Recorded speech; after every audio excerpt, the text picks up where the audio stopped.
The Spotlight, shining a light on podcasts and videos that have caught our attention. Hi and welcome to The Spotlight. I'm Jen Spiker and today I'm highlighting a video you'll find on the Vision app. Jesus the Game Changer is a 10-part documentary series hosted by Karl Faase. The series explores how the life and teaching of Jesus changed the world and why it matters. Karl travelled the world interviewing over 30 authors, speakers and modern-day game changers on equality, care, the dignity of women and children, leadership, democracy, forgiveness and more. The documentaries have multiple contributors and some of the extended interviews are available to watch in the Vision app. One of these interviews is with Craig Keener, Professor of the New Testament at Asbury Theological Seminary in the USA. The Spotlight with Jen Spiker. So Craig, how did Christian faith become a part of your life? I didn't grow up in a Christian home. I actually didn't know a whole lot about Christianity. Obviously I'd heard about Jesus, but I made fun of Christians. I didn't think Christians were very smart because like 80% of the people in my country back then claimed to be Christians, and yet you couldn't tell by how they lived that they took it seriously. And that wasn't true of all of them, but I kind of blended everybody together. And yet I needed to realize that the Christian faith doesn't rise or fall on people who nominally claim to be his followers. It rises or falls on Jesus and whether he rose from the dead. And one day some people brought me the message about Jesus. The way that they brought it was not perhaps the best way. I hit them with what I thought was an unanswerable question. I said, if there's a God, where did the dinosaur bones come from? To which they responded, the devil put them there. So they weren't experts in paleontology. They weren't really quite experts in the Bible. But they did tell me how Jesus died and rose again. And, you know, even though I didn't believe what they were saying about the dinosaurs, I didn't want to stake eternity on them being wrong on everything. And, you know, I'd studied different religions, lots of different philosophies, but as I walked home after talking with them, this was something different, something I'd never experienced before. The presence of God was so strong there that there was no way that I could ignore it. The presence of God that came to me through that message, I had to respond to it one way or the other. And finally, after struggling with this for 45 minutes or so, I said, all right, God, I'll believe in you. And I don't understand what Jesus dying or rising from the dead has to do with putting me right with you, but I know I'm not right with you now. And so if you want to put me right with you, you're going to have to do it yourself. And this is not what happens to everybody, but it's what happened to me. I felt something rushing through my body like I'd never felt before. And I jumped up really scared, and I said, okay, I don't know much else about Christianity yet, but I know God is real, and I always said, if there actually was a God, I would give God everything. It's interesting because your life is a combination of significant academic research and work, yet your faith is also influenced by an emotional experience. How do you deal with those two differing ways of approaching faith? I wished that they had given me some more solid answers at the beginning. I had to go hunt for the answers myself afterwards. And that did require some adjustments in what, the church that I joined taught me eventually. But the more I've learned, the more solid it's made me in my faith in Christ. Especially my work is in ancient historical research. I wanted to do, before I met Jesus, I wanted to be an astrophysicist because, that's one way you can look for truth in the world.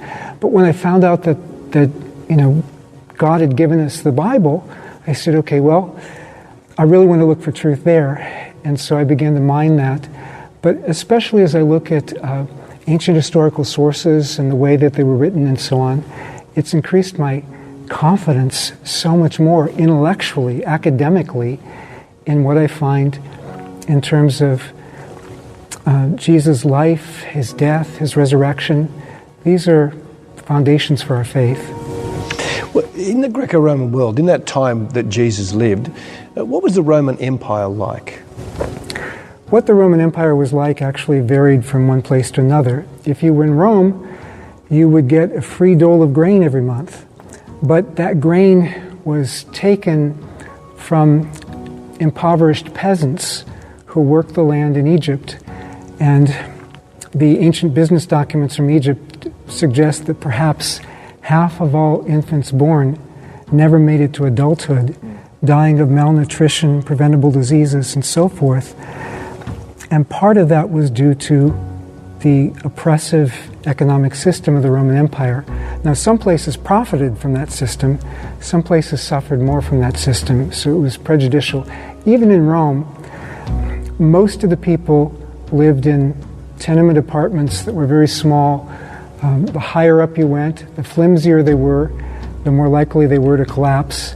And, at the top, people would be living in a single room with just enough room to lie down for bed. So some people had it really good in the Roman Empire. Those are usually the ones we read about. But the average person struggled a lot. People who read the Bible or people who are part of church talk about Jesus of Nazareth, which makes Nazareth sound quite significant. In the Roman Empire, where did Nazareth sit? Probably nobody outside of Galilee really heard of Nazareth until they heard of Jesus from Nazareth. Maybe some people in Judea heard of it, but through most of the Roman Empire, Nazareth was just politically insignificant.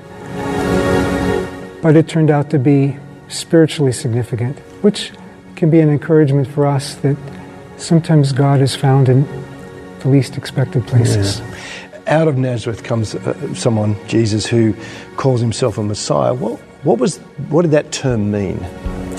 Different Jewish groups had different understandings of what the Messiah was. The term literally means anointed one, which made no sense to Greeks or Romans, but it was a Jewish understanding of the anointed king, the descendant of David.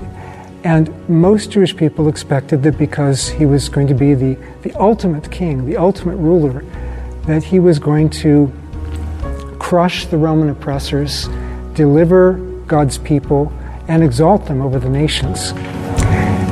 Jesus did come to be a king of sorts, but not the kind of king or the kind of kingdom that his people were expecting, at least not the first time. He spoke of the kingdom as like a seed.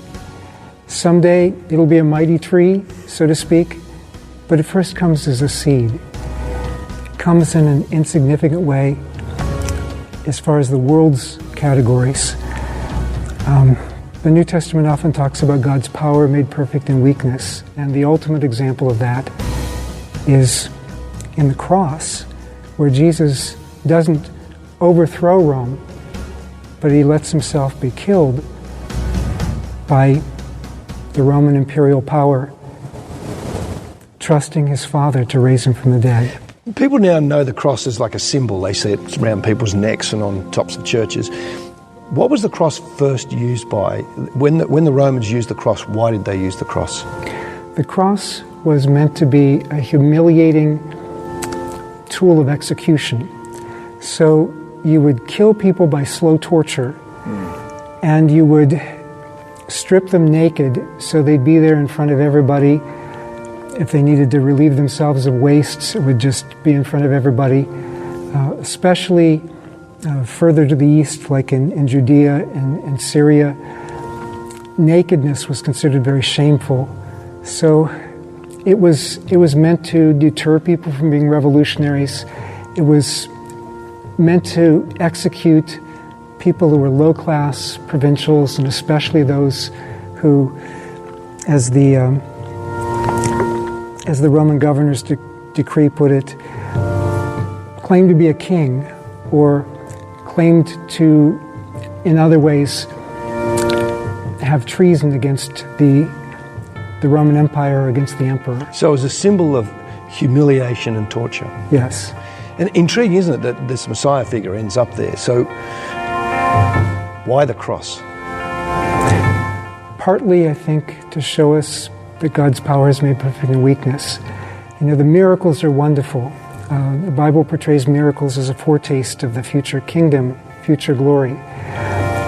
But the cross reminds us that even where things look their darkest, even where things look impossible, the greatest travesty of injustice, God is still at work to bring about his purposes. You said before, you were telling us that you struggled in belief. One of the things you must have struggled with was the resurrection. How do you deal with that now? I didn't actually struggle with the resurrection too much. What I struggled with was whether there was a God. Once there was a God, resurrection's no problem. And why is the resurrection, this sounds like a silly question, but why is the resurrection important? The resurrection's the cornerstone of our faith. I mean, if Jesus simply was executed for high treason against the majesty of the emperor, for claiming to be king, then, well, he's like a lot of other people who were crucified for that. He had some great teachings about, being nice to people, loving everyone. But if he rose from the dead, then God the Father vindicated him, and Jesus is still alive. And the witness of those who knew him is true. Jesus is alive. He's also Lord of the universe and reigns, and we owe him our lives. On the Spotlight, we've been listening to Karl Faase interview Craig Keener. This is one of several extended interviews recorded for the Jesus the Game Changer documentary series.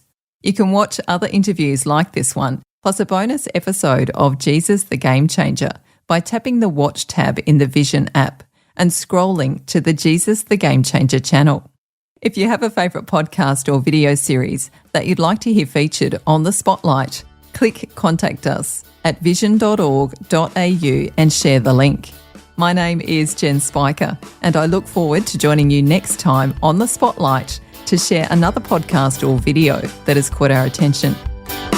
For more great podcasts and videos like the one featured today, check out vision.org.au or the free Vision app.